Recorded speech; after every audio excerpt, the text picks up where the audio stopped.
of American famous poet Edgar Cayce. Let's first discuss about the title. The title is Have You Earned Your Tomorrow? Title ऐकल्यावरती असं वाटतंय का हा एक question आहे का? ऍक्च्युली हा कोणताही क्वेश्चन नाहीये, तर पोएट एडगर केस यांनी आपल्याला आपला स्वतःचा शोध घेण्यासाठी असा प्रयत्न केलेला आहे ह्या पोएम मध्ये.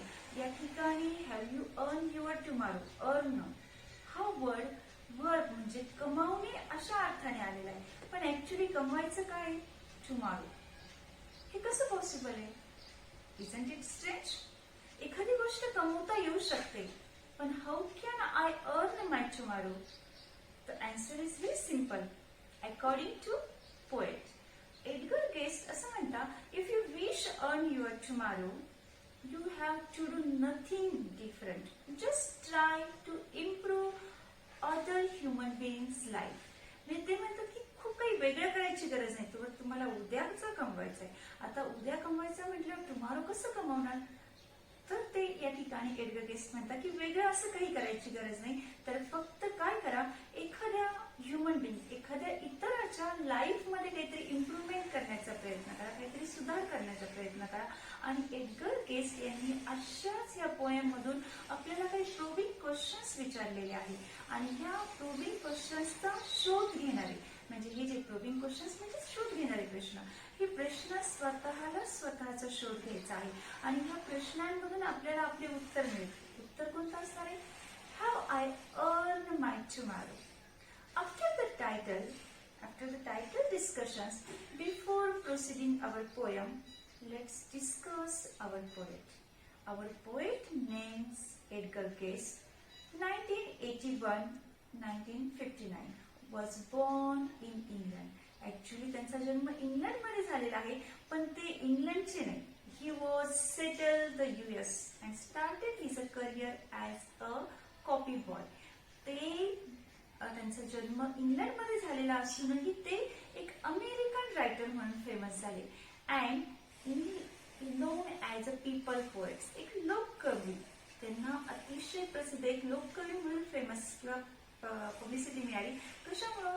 For his a simple and optimistic tone of writing. अतिशय साध्या आणि सोप्या भाषेमध्ये सहजरित्या समजणाऱ्या त्यांच्या शैलीमुळे ते खूप फेमस झाले. And easily more than 11,000 poem. जवळजवळ त्यांच्या 11,000पेक्षा जास्त पोएम आहे. Though Edgar Cayce was born in England, but well known as an American writer of newspaper and magazine. Edgar Guest त्यांचा जन्म इंग्लंड मधला असला तरी ते अमेरिकन पोएट म्हणून प्रसिद्ध आहे आणि जवळजवळ त्यांनी वयाच्या 14व्या वर्षापासूनच हे काम सुरू केलं होतं. एडगर केस यांच्या ह्या कविता अतिशय साध्या सोप्या आणि आशावादी दृष्टिकोन, एक पॉझिटिव्ह इम्पॅक्ट, म्हणजे त्यांचा दृष्टिकोनच पॉझिटिव्ह होता, अशा पद्धतीच्या त्यांच्या ह्या पोएम आहे. नाव we are look at the page number 112, have you earn tomorrow by Edgar Guest. Look at the first.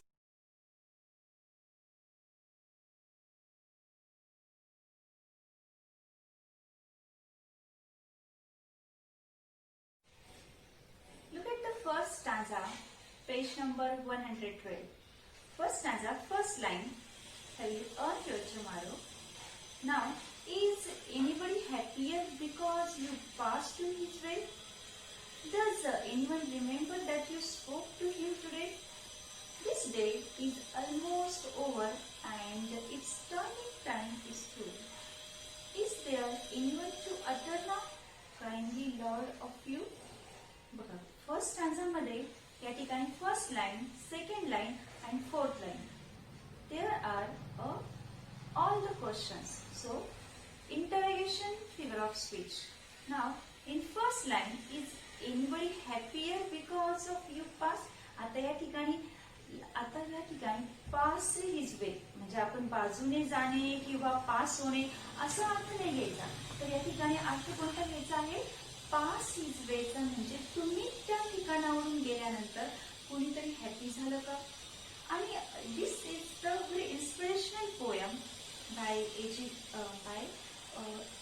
Edgar Guest. In this poem, the poet asking some questions to a reader whether they have done anything to improve the life of another human beings or not. या ठिकाणी आपल्या कवीला बघा अतिशय प्रेरणादायी कविता आहे आणि या दिवशी कवी असं क्वेश्चन विचारतोय की तुम्ही इतरांच्यासाठी काही केले का किंवा नाही केले, म्हणजे ह्युमन बीइंग साठी तुम्ही काही करू शकला का आजच्या दिवसासाठी. Have you earn your tomorrow by Edgar Guest. आता कवी या ठिकाणी आपल्याला असा प्रश्न विचारतात. ऍक्च्युली हे सगळे काय आहे, present a number of probing questions. या ठिकाणी त्यांनी भरपूर प्रोबिंग क्वेश्चन्स विचारलेले आहेत. प्रोबिंग क्वेश्चन्स म्हणजे काय की आपल्याला स्वतःलाच आपलं आत्मपरीक्षण करायचं आहे आणि जे रीडर्स आहे about how they spend their day, हे क्वेश्चन्स कसे विचारलेले आहेत की तुमचा जो दिवस आज स्पेंड होतोय या दिवसाला अनुसरून त्यांनी क्वेश्चन्स विचारले. जी प्रस्तुत कविता आहे आपली, ही प्रस्तुत कविता जी आहे का रीडर समोर अनेक प्रश्न उभे केले की तुम्ही आजचा दिवस कमवला, आजचा दिवस कसा स्पेंड केला, त्यावरून तुम्ही उद्याचा दिवस कमवण्यासाठी आजचा दिवस कसा घालवला हे सर्वात जास्त महत्वाचे. नाउ इन फर्स्ट लाईन बघा, फर्स्ट स्टँडर्डच्या फर्स्ट लाईन मध्ये कवी आपल्याला सांगते की we are going to learn the first line. Let's see the first standard first line. वाचकांना असा प्रश्न केअरफुली बघा तुम्ही, anybody happier because of you, म्हणजे तुम्ही तिथून पास होत गेल्यानंतर कोणीतरी तुमच्यामुळे हॅपी झालं का, आनंदी झालं का, म्हणजे वाचकांना हा प्रश्न विचारलेला आहे. आजच्या दिवसामध्ये कोणाचे जीवन तुमच्यामुळे आनंदी होऊ शकले का, म्हणजे फर्स्ट लाईन मध्येच कवीने सांगितलेले बघा की अर्थ या ठिकाणी पास होणे किंवा बाजूने निघून जाणे असं घ्यायचं नाही, तर कुणाच्या एखाद्या व्यक्तीच्या जीवनामध्ये आनंद निर्माण झाला का असा अर्थ घ्यायचा आहे. इन सेकंड लाईन मध्ये बघा कवीने दुसरा प्रश्न विचारलेला आहे. त्याच्या प्रश्नामध्ये एखाद्या व्यक्तीबरोबर तुमचं कम्युनिकेशन म्हणजे संवाद झाला आहात का, आणि त्या संवादामुळे त्या व्यक्ती आज तुमची आठवण काढत असेल का, हे क्वेश्चन्स विचारलेले सगळे प्रोबिंग क्वेश्चन्स आहे. आणि first question, second question, first line मध्ये आणि सेकंड लाईन मध्ये जे क्वेश्चन्स आहे हे क्वेश्चन्स व्हॉलंटरी ऍक्ट काइंडनेस, म्हणजे कवीला या ठिकाणी असं सांगायचं आहे की तुम्ही आजच्या दिवशीचे चांगले काम केले का, म्हणजे त्यामुळे तुम्ही काय होताल, उद्याचा दिवस कमवण्यासाठी पात्र होताल. उत्तर काही असो, कवीचं म्हणे बघा इन थर्ड लाईन्स मध्ये सांगितलंय की almost this day is almost over असं म्हटलंय. दिवस तर काय होत चाललाय, संपत चाललेला आहे, म्हणजे या ठिकाणी तो रनिंग आउट होत आहे. आणि अशा पद्धतीने टॉयलिंग टाइम हा एक वर्ड यूज केलाय, म्हणजे अतिशय खडतर असा दिवस तो रनिंग आउट होत चाललाय. मग तुम्ही त्यासाठी चांगले काम केले का किंवा काही पॉझिटिव्ह इम्पॅक्ट तयार केला का, म्हणजे अशा पद्धतीने खडतर दिवसामध्ये दिवस तर संपत चाललेला आहे आणि या दिवसामध्ये तुम्ही पॉझिटिव्ह इम्पॅक्ट तयार करून ठेवलेला आहे का. इन द लास्ट लाईन मध्ये बघा इज देअर एनीवन, म्हणजे एखाद्याच्या लास्ट लाईन मध्ये काय सांगितलंय, अशी पण चौकशी करतात की तुम्ही इतरांविषयी जे काम केलेले आहे, इतरांनी तुमच्याविषयी चांगले उद्गार काढले का, त्यासाठी आपण कोणाच्या तरी मदतीला आलो असेल, कोणाच्या चांगलं काम केलेलं असेल, तर त्यामुळे आपल्यासाठी इतरांच्या तोंडातून चांगले उद्गार बाहेर पडलेले असेल, तर त्यासाठी कवीचं म्हणणं आहे की आजचा दिवस जर आपण चांगला काळ घालवलेला असेल, इतरांसाठी घालवलेला असेल, तरच आपल्यासाठी इतरांच्या तोंडातून काय झाले असेल, चांगले उद्गार निघालेले असेल. नाव look at the second stanza.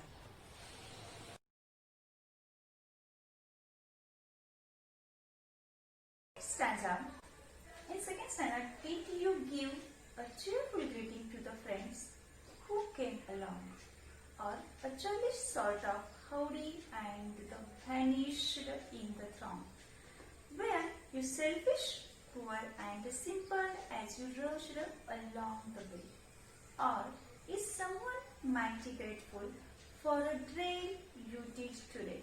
Actually, in third stanza, were you selfish, poor and simple as you rush? Yes, sound is repeated, so here is a alliteration in figure of speech वालेला आहे. बघा कवी आपल्याला Edgar केस्टला पहिल्याच line मध्ये काय विचारतात बघा की give a cheerful greeting to the friend.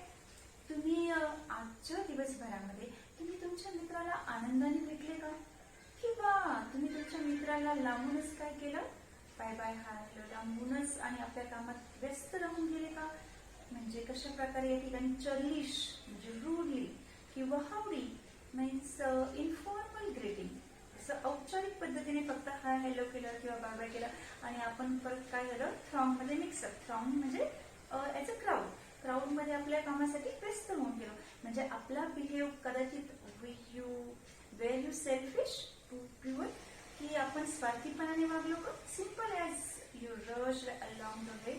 आणि रश म्हणजे तुमच्या मार्गाने तुम्ही निघून गेलात का. आणि इथे पहिल्या प्रश्नालाच अनुसरून हा दुसरा प्रश्न विचारलेला आहे बघा, की जसा फर्स्ट क्वेश्चन आहे त्याच पद्धतीने सेकंड क्वेश्चन हे विचारला गेलाय.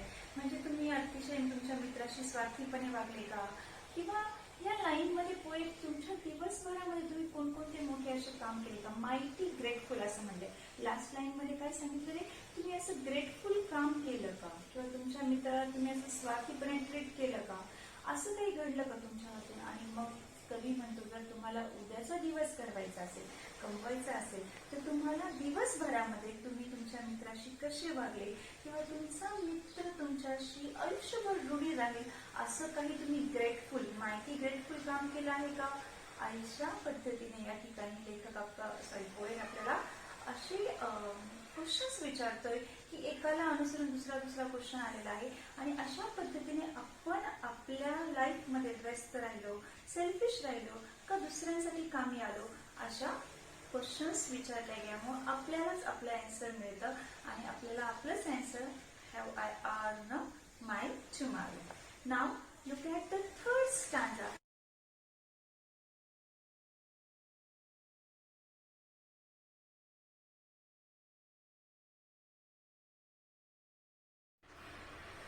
Look at the third stanza.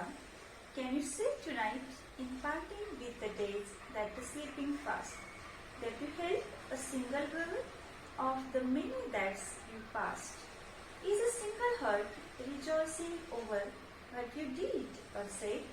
There's a man whose hopes were fading now. With courage, look ahead. बघा, ह्या थर्ड स्टँझामध्ये पोएटने अतिशय कमी होप्स ठेवले, म्हणजे फारसे ते आशावादी दिसत नाही. ह्या कडव्यामध्ये थर्ड स्टँझामध्ये एडगर गेस्ट क्वेश्चन्स विचारताना फारसे आशावादी नाही. कारण का, त्यांनी जे विचारलेले की आजचा दिवस हा काय होत गेलेला आहे, स्लीपिंग फास्ट म्हणजे भरभर निघून चाललेला आहे. आणि त्यांनी काय म्हणतात, ॲज अ सिंगल ब्रदर, तुम्ही एखाद्या व्यक्तीला तरी मदतीचा हात पुढे केलेला आहे का, किंवा तुमच्या बोलण्यामुळे कुणाला तरी आनंद झाला का, कुणाच्या तरी आयुष्यामध्ये तुमच्या बोलण्याने वागण्याने एक आनंदी क्षण किंवा त्यांच्या जीवनामध्ये आनंद निर्माण होऊन गेलेला आहे का. किंवा at the end of the day, दिवस संपत चाललेला आहे, दिवस बरोबर निघून चाललेला आहे, आणि तुम्ही असं काही काम केलं का, किंवा तुमचं असं काही बोलणं होतं की कुणाला तरी खूप आनंद होऊन गेला, आणि तर त्यामुळे तुम्ही काय केलेलं आहे, उद्याचा दिवस कमवला, असं पोएट एडगर गेस्ट म्हणतात. At the end of the day you have earn tomorrow. Actually त्या ठिकाणी कवीला असं सांगायचं आहे की एखादा अतिशय अशक्त झाला, म्हणजे डिसअपॉइंटेड झालेला असेल, किंवा निराश असेल, नर्वस असेल, किंवा त्याच्या लाईफमध्ये आनंद नसेल, राहिला असेल, तर अशा व्यक्तीला तुम्ही मोटिवेट केलं का, अशा व्यक्तीला तुम्ही प्रोत्साहन दिलेलं आहे का, आणि अशा व्यक्तीसाठी करेज, काहीतरी धैर्य दाखवलं का, आणि अशा पीपलसाठी जर तुम्ही काम केलं असेल, अशी इच्छा व्यक्त केली, कवीची अशी इच्छा आहे की याच्यासाठी तुम्ही प्रयत्न केलेले आहे का, आणि असे प्रयत्न केले असेल तर तुम्ही काय केलेलं आहे, निश्चितच उद्याचा दिवस काय केलेला आहे, कमवलेला आहे, according to our poet Edgar Guest. Now look at the fourth stanza.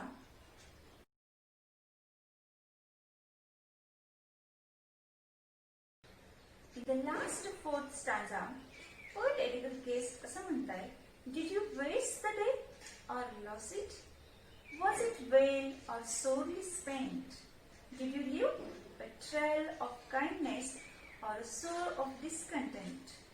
As you close your eyes in the slumber to think that, God would say, You have earned one more tomorrow by the work you did today. बघा, fourth स्टँझामध्ये third लाईनला या ठिकाणी As you close your eyes in slumber do you think that the God would say. या ठिकाणी yes sound हा repeat झालेला आहे, त्यामुळे इथे कोणतं फिगर ऑफ स्पीच आलेलं आहे, तर ॲलिट्रेशन हे फिगर ऑफ स्पीच आलेले आहे. बघा की कवी या लास्ट स्टँझामध्ये अतिशय एकदम सोपं आणि सरळ भाषेत सांगताय बघा की सहज सुचल असं. आजचा दिवस तुम्ही वेस्ट केला का? डिरेक्टली असं म्हटलेलं आहे त्यांनी. हा तुम्ही वाया घालवला का? According to the poet in the last stanza, आजचा दिवस कसा घालवला? वेस्ट केला म्हणजे वाया घालवला का? ज्या दिवशी तुम्ही कुणालाही मदत न करता दिवस जर घालवला असेल तर तो दिवस काय झाला असेल? वाया गेला, असं कवीचं म्हणणं आहे. तर एखाद्याच्या त्या दिवसामध्ये एखाद्याच्या आयुष्यात थोडासा चांगुलपणा आणला किंवा काहीतरी आदर्श तुम्ही ठरू शकले तर नक्कीच तुम्ही काय केलेलं आहे? उद्यासाठी दिवस कमावलेला आहे. इन द लास्ट लाईन मध्ये बघा कवी सांगतात की तुमचा जो इनर व्हॉइस आहे, इथं गॉड वुड से म्हणजेच काय की जो आपला आतील आवाज आहे, जो गॉड व्हॉइस असं कशासाठी म्हणलेलं आहे? आतील आवाजाला असं म्हणलंय की जो सांगणार आहे बघा की आजचा दिवस तुम्ही काय केलं, काय काम केलं, तुम्ही सॅटिस्फाईड आहे की नाही ते तुमचं माइंड तुम्हाला सांगणार आहे. आणि जर तुम्ही सपोज सॅटिस्फाईड असाल तुम्ही केलेल्या कामाबद्दल किंवा आनंदी असाल तर निश्चितच तुम्ही काय केलेलं आहे? आजचा दिवस हा कमवलेला आहे आणि उद्याचा दिवस मिळवला आहे. आणि अशा पद्धतीने तुम्ही इतरांच्या लाईफमध्ये काहीतरी इम्प्रूव्हमेंट केली असेल, सुधारणा केली पाहिजे असं कवीला आपल्याला या ठिकाणी सांगायचं आहे. आणि अशा पद्धतीने it is an uplifting poem. ही पोएम अशा पद्धतीने एक इन्स्पिरेशनल आहे, मोटिवेशनल आहे आणि या पोएममधून आपल्याला खूप चांगल्या प्रकारे मेसेज मिळतो की काय करायला हवं? We begin the implementing. आपण हे इम्प्लिमेंट करायला हवं. It is one our life immediately and every day. आपण आपल्या लाईफमध्ये हे अंगीकारलं पाहिजे की इतरांसाठी आपण काय करायला हवं? काहीतरी त्यांच्या लाईफमध्ये इम्प्रूव्हमेंट करायला हवी. आणि त्याचमुळे आपल्याला एवढे चांगले जे पोएममधून एक मोटिवेशन मिळालेलं आहे किंवा इन्स्पिरेशन मिळालेलं आहे की आपण आपलं बिहेवियर कसं ठेवायला हवं की त्यातून आपल्याला इतरांसाठी काही करता येईल की नाही आणि तेच करण्याचा नक्कीच प्रयत्न करावा. तर आपण काय केलेलं आहोत? उद्याचा दिवस मिळवलेला आहे.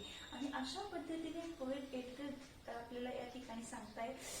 एडगर गेस्ट या ठिकाणी अतिशय सुंदर सुंदर क्वेश्चन्स विचारून त्यांनी स्वतःचं आत्मपरीक्षण करायला सांगितलेलं आहे. आणि अशा पद्धतीने या ठिकाणी ही पोएम फिनिश होते. Okay, I hope all of you understand the poem. If you have any doubt call me. Then another one, in next lecture we will take the appreciation of this poem and brainstorming questions for next lecture.